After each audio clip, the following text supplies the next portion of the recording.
মহান রব্বুল আলামিনের অপার কৃপায় আজ বিরাট ইসলামিক ধর্মসভা ও সাংস্কৃতিক অনুষ্ঠান বিজ্ঞাপিত হিসাবে প্রচারের আলোতে ঘোষণা ছিল, কিন্তু যিনি আয়োজন করেছেন তার লক্ষ্য, তার উদ্দেশ্য নিশ্চিত একটি আছে, কিন্তু তারপরেও যে সন্ধিক্ষণে আমরা উপস্থিত হয়েছি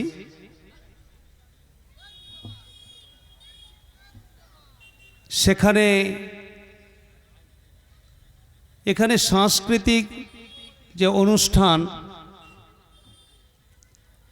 কিছু মানুষের ভালো লাগা, কিছু প্রশিক্ষণ, কিছু বর্তমান জগতে আমাদের জীবনে চলমান চলছে ঘটনা, সেটাকে তুলে ধরার জন্য এখানে কিছু অনুষ্ঠান হয়েছে। আমার আসার পূর্বে জানি না আপনারা কতজন দর্শক এখানে ছিলেন, শ্রোতামণ্ডলী কতজন ছিলেন, দিলে ভালো হয়। আমি অনুরোধ করব, আপনারা আমাকে সকলেই চেনেন, সকলেই জানেন আমি আপনাদের কাছে অজানা অচেনা কেউ নয়, জানা মতে। তবে আমার এই ধরনের অনুষ্ঠান না হলেও দৈনন্দিন জীবনে আলহামদুলিল্লাহ আমরা অফিসিয়ালভাবে অনেক মানুষ আমার টেবিলের সামনে বসেন। রাস্তায় যে মোটর সাইকেল গাড়িগুলো আছে, রাস্তায় মোটর সাইকেল গাড়ির জন্য গাড়ি জ্যাম হচ্ছে।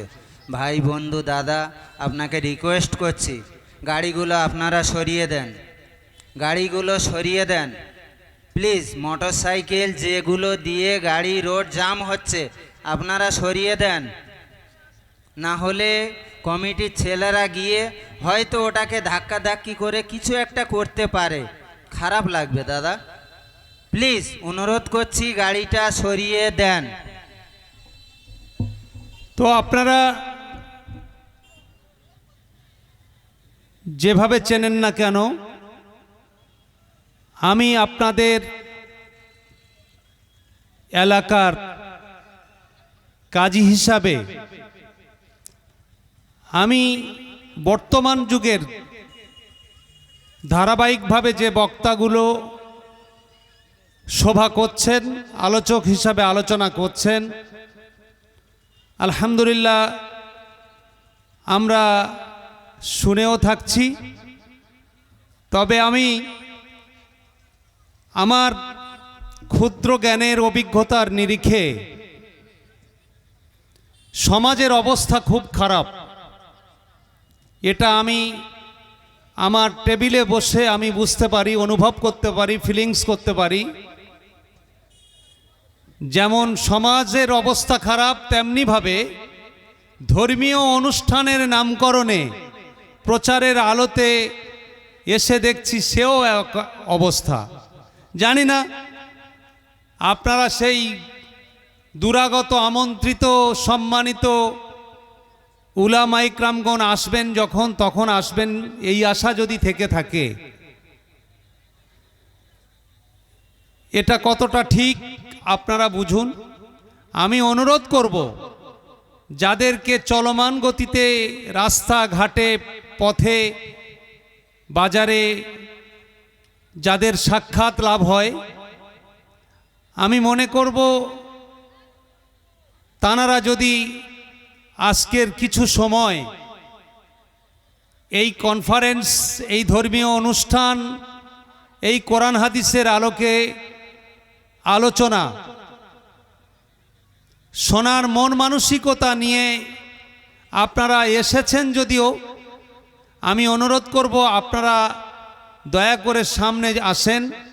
তারপরে আপনারা শুনেছেন এখানে যে সমস্ত বক্তাগণ আছেন, জনাব আবুল কাসেম রাসুলি সাহেব আছেন, আপনার আকর্ষণীয় বক্তা জনাব মাওলানা রফিকুল ইসলাম গাজী সাহেব আছেন বসিরহাট উত্তর 24 পরগনা থেকে, নিশ্চিত এক এক করে আসবেন। কিছুক্ষণের মধ্যে আপনাদের সবার প্রিয় জনপ্রিয় বক্তা, কোরআন হাদিসের সুব্যাখ্যাকারী বিজ্ঞাপিত হিসাবে এখানে দেওয়া হয়েছে জনাব মাওলানা মিজানুর রহমান সাহেব, তিনিও আসবেন কালীচরণপুর। আলহামদুলিল্লাহ, আমি খুবই সংক্ষিপ্ত কথা আলোচনা করব, তবে চেয়ারের সাথে আলোচনা করব না মানুষের সাথে আলোচনা করব, বুঝতে পারছেন?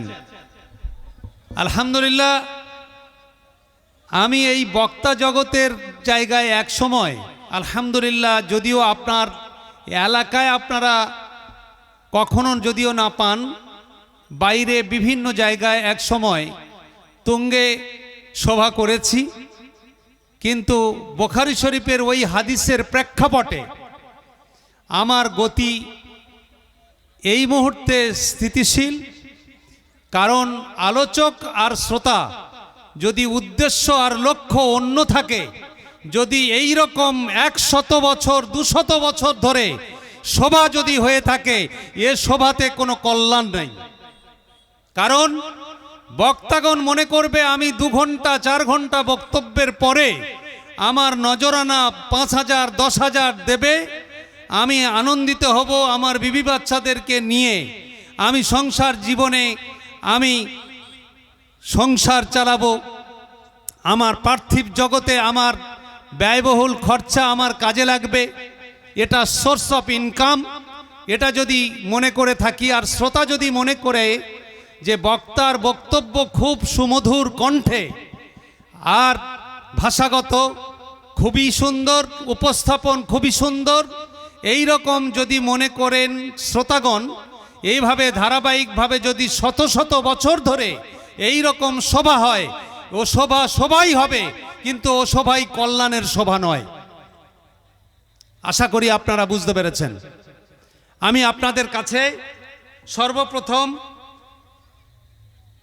দোয়া ছোট্ট করে শুরু করে কয়েকটি কথা বলে আমি আমার বক্তব্য ইতি করব। আমাদের সকলের প্রিয়, যিনি মানুষের পাশে থাকেন, সুখে দুঃখে থাকেন, আমি ব্যক্তিগতভাবে যাকে চিনেছি, আপনারা এলাকার মানুষ হিসাবে কতটা চিনেছেন, কাছের মানুষ হিসাবে জানি না, তবে আমি ময়জুদ্দিন ভাইকে অন্তরস্থল থেকে, অন্তর কুঠির থেকে আমি ভালোবাসি।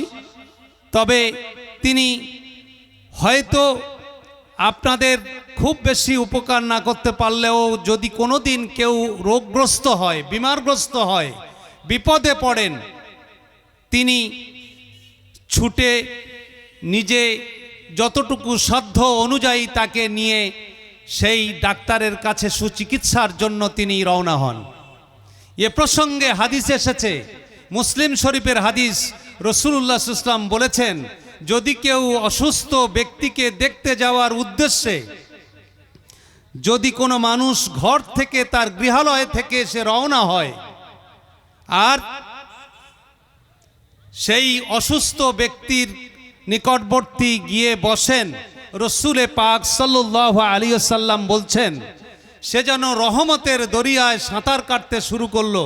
আর যখন তার পাশে মুমূর্ষ ব্যক্তি, অসুস্থ ব্যক্তি, রোগগ্রস্ত ব্যক্তি, বিছানায় শায়িত ব্যক্তি, তার পাশে গিয়ে যখন সে বসলো, বলছে রহমতের দরিয়ায় সে যেন ডুব দিল। বলুন সুবহানাল্লাহ। আমি আপনাদেরকে, যদিও 4 জন 5 জন বা কয়েকজন, তার মধ্যে মুসলিম অমুসলিম, আমি সর্বাগ্রে উপস্থিত অনুপস্থিত, আশেপাশে এসেছে, আসছেন, আসবেন, সকলকে সুন্নাত তরিকায় আন্তরিকতার সঙ্গে আমি রসুলে পাক সাল্লাল্লাহু আলাইহি ওয়াসাল্লাম যে প্রশিক্ষণ দিয়েছেন, শিখিয়েছেন, মুসলমানদের সাধারণ হক কয়েকটির মধ্যে